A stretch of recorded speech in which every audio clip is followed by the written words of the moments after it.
लेकिन इस महीने के आखिर तक 15 दिन बचे मेरे ख्याल, इस महीने के आखिर तक ये तीनों मांगे नौजवानों के हित में और भ्रष्टाचार के खिलाफ अगर नहीं मानी गई तो मैं आप लोगों को बताना चाहता हूं, अभी मैंने गांधीवादी तरीके से अनशन किया है। अब नेट बंद करो, बिजली बंद करो, जनता बंद होने वाली नहीं है। मुकेश जी, ये नेट पेट सब फेल हो जाएंगे, चिंता मत करो।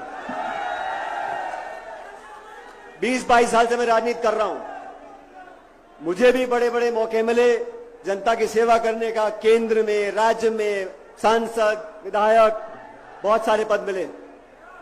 लेकिन ये प्रदेश और देश की जनता जानती है मेरी निष्ठा, मेरी ईमानदारी और हम लोगों के काम करने के तरीके में मेरा सबसे घोर विरोधी भी उंगली नहीं उठा सकता। ये हमारी कमाई है, ये जनता का विश्वास है। इस पे तुम कितने भी आरोप लगा लो, कितनी भी चुगली कर लो, कितनी भी अफवाह फैला लो, आप लोग इन बातों को मानोगे कि नहीं मानोगे? मैं आप लोगों को वादा करना चाहता हूं साथियों, इस यात्रा में बहुत सारे साथी हमारे साथ चले। मैं आप सबको आश्वासित भी करना चाहता हूं और वादा करना चाहता हूं अब सबके सामने, मैं किसी पद पे रहूं या ना रहूं, मैं राजस्थान की जनता और नौजवानों की सेवा अपनी आखिरी सांस तक करता रहूंगा। और मैं डरने वाला नहीं हूं, मैं दबने वाला नहीं हूं, मैं आपके लिए लड़ा हूं और लड़ता रहूंगा। ये वादा मैं खुले आसमान नीचे करके जा रहा हूं। प्यार से मांगो, हम हाथ काट के दे देंगे। धमका के मांगोगे तो हम हिलने वाले नहीं हैं। हम लोगों ने कमी नहीं छोड़ी मेहनत करने में, खून पसीना बहाने में। मेरे साथ जो हजारों लोग चले हैं, आज मैं आपको बताना चाहता हूं, आप नौजवानों के पैरों के छालों की कसम, मैं अब पीछे हटने वाला नहीं हूं। आपके साथ रहूंगा, हमेशा रहूंगा। राजनीति सिर्फ सत्ता लेने के लिए है, राजनीति सिर्फ पद पर बैठने के लिए है। नौजवान दर दर भटकता रहे, हम सिर्फ सत्ता का सुख लेंगे, ये संभव नहीं है। जो भी कुर्बानी देनी होगी मैं देने को तैयार हूं, जो भी करना होगा मैं करने को तैयार हूं। अभी चुनाव हुआ कर्नाटक में, भारतीय जनता पार्टी की सरकार थी, कांग्रेस पार्टी ने आरोप लगाया ये 40% की भ्रष्ट सरकार है। जनता ने आरोपों को स्वीकार किया, कांग्रेस को बहुमत दिया और भाजपा को मैदान से भगा दिया। ये भ्रष्टाचार ही वो चीज है जो लोगों के दिल में गुजरती है। हमने भी किया था राजस्थान में, लेकिन अब कोई सफाई दे रहा है, दूध और नींबू।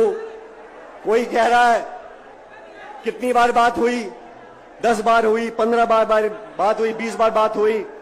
अरे मैंने तो कभी कहा ही नहीं कि मिलीभगत है। मैं तो इतना कह रहा हूं कि हमने अपनी जबान से जो वादा किया लोगों के बीच में, उसको कृपया करके पूरा कर दो। जनता के बीच जाना है हमारे को 6 महीने के बाद। इतने सारे लोग यहां धूप में खड़े,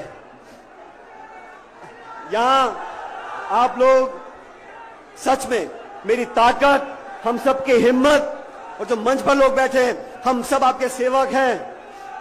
हम किसी के खिलाफ नहीं हैं, हम किसी का विरोध नहीं करते, लेकिन सच और न्याय का रास्ता, उस पर हम चलते रहेंगे। अब दोस्तों, वसुंधरा जी के ऊपर जो आरोप लगाए हम लोगों ने, उसको पूरा करने का समय आ गया। और भी वेद सोलंकी जी भाषण दे रहे थे। वेद बहुत जज्बाती व्यक्ति है, मैं वेद जी आपको बताना चाहता हूं, जिन बच्चों ने पेपर लिखे उनके पेपर कैंसिल हो गए, लीक हो गए। उन लाखों बच्चों ने अपने मां बाप के पैसों को जो खर्च किया, उनके साथ जो धोखा हुआ, उनके साथ जो नाइंसाफी हुई। अगर बच्चा मेहनत करके पेपर लिखता है और पेपर आउट हो जाता है, उस बच्चे की क्या गलती है मैं पूछना चाहता हूं। उस नौजवान ने क्या बुरा किया? इसलिए हमारी सरकार, हम लोग, ये मैं मांग करता हूं, जितने भी बच्चे हैं जो पेपर लीक से प्रभावित हैं, प्रत्येक नौजवान को आर्थिक मुआवजा देना चाहिए जो उसका खर्चा हुआ है। आरपीएससी इतनी बड़ी संस्था जयपुर में है। आरपीएससी में जो धारणा बनी हुई है कि वहां जुगाड़ चलता है। आरपीएससी में नियुक्तियां राजनीतिक दृष्टिकोण देकर की जाती हैं। किसी का भांजा, किसी का भतीजा, किसी की बीवी, किसी का घरवाला। मैं मांग करता हूं, अगर दोबारा नौजवानों का विश्वास कायम करना है, एक उदाहरण प्रस्तुत करना है, तो ये आरपीएससी को बंद करो, एक नई व्यवस्था कायम करो। आरपीएससी का चेयरमैन, आरपीएससी के मेंबर, कोई मापदंड तो हो। जान पहचान, रिश्तेदारी, किसी नेता से निकटता, ऐसे मेंबर बना दोगे आप। मेंबर को हटाने के लिए राष्ट्रपति तक जाना पड़ता है, लेकिन बनाने में क्या है, एक ऐसा कानून बने पारदर्शी तरीके से।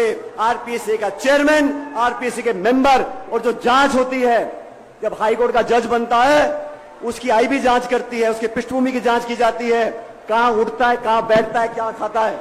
इन मेंबर्स की, जो नए मेंबर बने, उनकी जांच होनी चाहिए, और ऐसे बने, कोई साइंटिस्ट हो, कोई लेक्चरर हो, कोई प्रोफेसर हो, जिसका कोई वजूद हो, ऐसे लोगों को मेंबर बनाना चाहिए। तो आरपीएससी को भंग कर एक पूरा मूल चूक परिवर्तन, ये कोचिंग क्लास, ये अधिकारी, ये प्रिंटिंग प्रेस, ये आरपीएससी, ये माध्यमिक शिक्षा बोर्ड, ये जो पूरा जंजाल बना हुआ है, इसको ध्वस्त करना पड़ेगा, एक नया खाना बनाना पड़ेगा।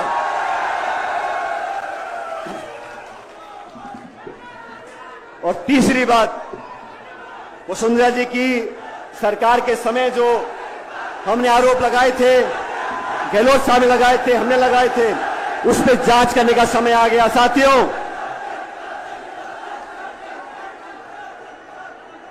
उन आरोपों पर जांच होनी चाहिए।